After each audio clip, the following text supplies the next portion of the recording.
federal government will provide roughly $20 million in financial incentives for Pirates of the Caribbean 5 to film in Australia. It's part of the government's new Work for the Doubloon scheme. Attorney General George Brandis... Yarr. I'm sorry, that's our Attorney General George Brandis, made the announcement yesterday because people do have a right to be pirates, you know. So although $20 million is a huge incentive for Hollywood filmmakers, local filmmakers can rest assured the Australian government's got some big plans for them too. Screen Australia will incur a $25.1 million funding cut.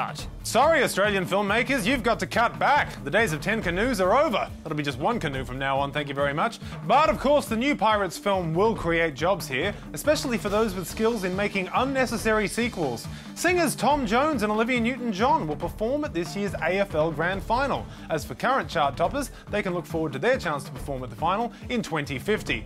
The AFL Grand Final, of course, is a wonderful opportunity for musicians to embarrass themselves in front of a national audience.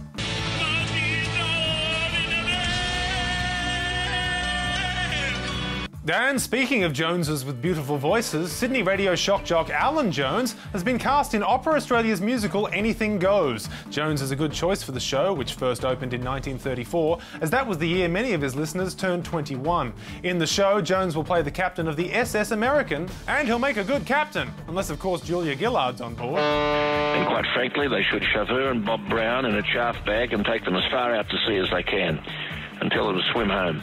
Heaven knows anything goes. It's not the first time Jones has taken on a musical role. 2 years ago, he played Franklin Roosevelt in Annie, and he went down a treat. Just ask the Brisbane Times. Alan Jones as FDR is red and jowly and incapable of maintaining an American accent. The less said, the better. A triumph. And finally, a man in the Japanese city of Chiba has been dressing up as Batman in what journalists are calling a slow news day. The man also dresses up as a Star Wars stormtrooper to get people to laugh. Not laughing, this couple.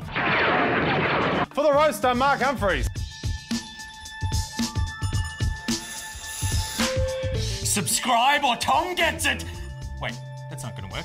Everyone hates you. How about subscribe and Tom gets it? Yeah, that'll work. Thanks, Tom. No worries, Nick. Shut up, Tom!